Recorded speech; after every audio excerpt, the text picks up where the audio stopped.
All right, welcome back. My name is Pastor Craig. I'm also a Navy Reserve chaplain and pastor over at Central Assembly. So glad you joined us back for our continuing study in 1 Peter. We're going to pick it up in chapter 3, verse 8. Let's dive right in. Okay, finally, all of you be harmonious, sympathetic, affectionate, compassionate, and humble. Do not return evil for evil or insult for insult, but instead bless others, because you were called to inherit a blessing. For the one who wants to love life and see good days must keep his tongue from evil and his lips from uttering deceit. And he must turn away from evil and do good. He must seek peace and pursue it. For the eyes of the Lord are upon the righteous, and his ears are open to their prayer. But the Lord's face is against those who do evil. We're going to stop right there and push forward. I want to unpack this before we move too far forward. In verse 8 here, we have a couple of very interesting words here. One of them is harmonious. Okay? And harmonious is a very interesting and unique word in the New Testament. In fact, it's not mentioned anywhere else. Sympathetic is also a unique word. It's not mentioned anywhere else.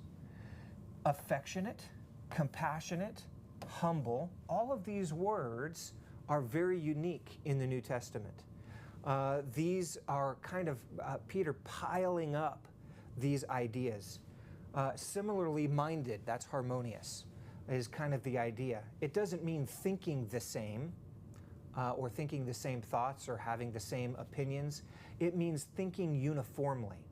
It means thinking in the same direction or with a common goal. Sympathetic is, just as we understand it, it means to have affections towards somebody other. In the New Testament, we've got affectionate. Now, this affectionate here is actually comes from the root word of phileo, right? And that means the brotherly love. This is the familial love. And so when it says affectionate, it's talking about have affection for one another. Be in family love with one another. Compassionate is rare in the New Testament, as I've already said, and humble-minded, I think, is more there, not just humble, but in your mind humble as well, not just your actions, right? It's got to be all kind of together as a holistic person. The interesting thing about all of these is that there's something with your affections, there's something with your heart, in other words, there's something with your head, there's a thinking going on here, being of the same mind or harmonious. All of these words are geared towards submitting or subordinating yourself into the community of believers. This is community language. This is together language. This is language that has to do with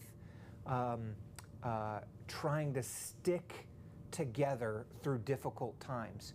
Don't fragment. Don't pull apart. Don't think in a way that is contentious towards one another, but have a harmonious. We're all going to the same goal. We're all getting the same thing out of this. I understand what you're going through. I love you and I have affection for you. I'm compassionate towards you and I'll give you aid when you need it. And of course, I don't think that I'm superior to you. All of this stuff is community language. And indeed, right, if we remember the context of 1 Peter, these people have been deported into Asia Minor, and they are scratching out a living, a difficult living, in a place that they're not used to, with governors and with fellow members of their community that are hostile and are using lawfare. They're using the weaponization of laws to get ahead of the Christians. So what Peter is saying here is get together, stay together, don't don't fragment, don't pull apart. These things also have to do with blessings and cursings, right? He says, don't return evil for evil. Don't return insult for insult. But instead, bless others. That's what we want to do, bless others, because you were called to inherit a blessing.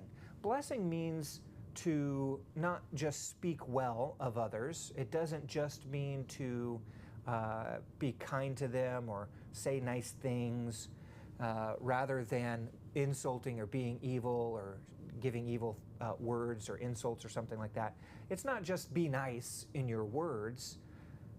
What Peter's saying is actually a little bit higher. It means to call down God's grace upon them. Just like Jesus on the cross says, Father, forgive them, they don't know what they're doing. He wasn't just being nice. He was asking for God's grace to be poured out upon them. This isn't just a gesture. This isn't just a be pleasant and get out of the situation. No, this is actually, if you have troubles, if you have something going on inside your community, inside your church, inside your group, don't be evil to one another and insult one another, but call God's grace upon one another and ask for the blessing of God in their life, even if they are evil to you or even if they insult you. Don't respond in like kind, but respond by asking God to bless them. Okay, let's push forward here into this next section here.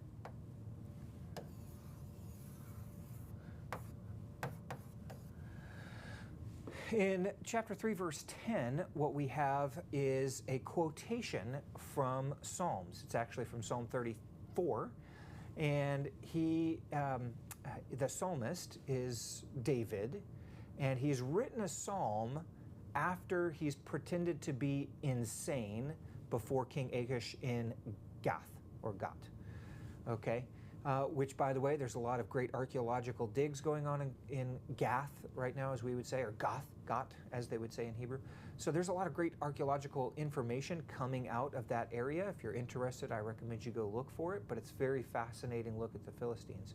So we have David here, who has been harassing and defeating the Philistines in battle, going to Gath, and he pretends to be insane before their king, because he feels like they're going to attack him. You can find this story in 1 Samuel chapter 21, verse 10 through 15. And then after that story, some point later on in David's life, he writes a psalm reflecting on this story. So David is feeling oppressed, he's feeling captured, he's feeling unable to move.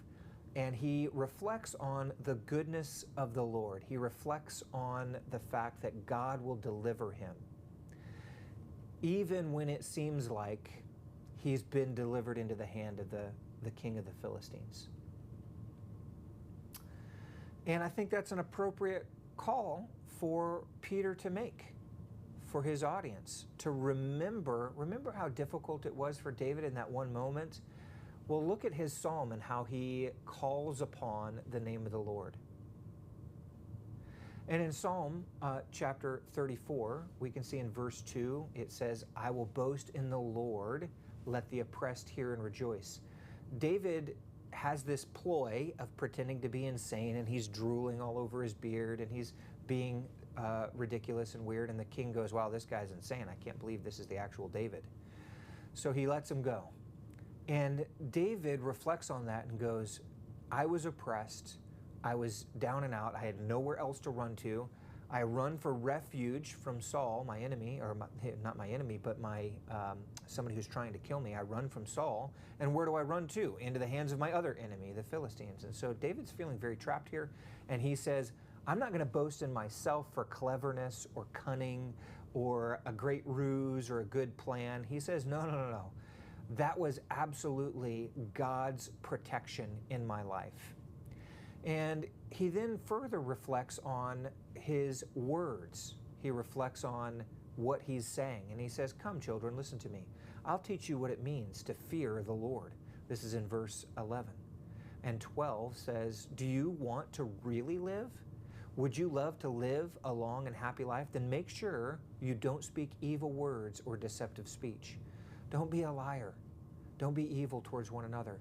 And in fact, this is, I think, exactly why Peter is quoting this. He's saying, if you're feeling stuck, if you're feeling oppressed, if you're feeling like you are in the court system and can't see a way out, if you're feeling like you're not going to be able to provide for your family, if you're feeling like the world is against you, don't resort to evil speech.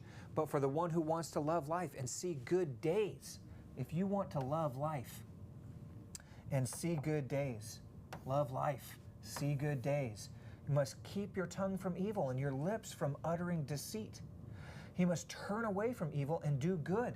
So he's saying when it's hard, at its worst, at the most difficult time that you have available to you in your life, whatever situation or circumstance you're in, don't resort to evil, but do good instead. Seek peace and pursue it. For the eyes of the Lord are upon the righteous, and his ears are open to their prayer, but the Lord's face is against those who do evil. So Peter is saying, hey, when it's the most difficult, press in to doing right, speaking right, doing good towards one another, extra especially inside your group. Don't fragment, don't pull apart from the stress and the pressure of living life, but stay together and do good towards one another. Okay, I hope this has been a blessing to you, and I hope that you have been edified by it. I'll see you again next time where we pick up right after this psalm. Have a good day.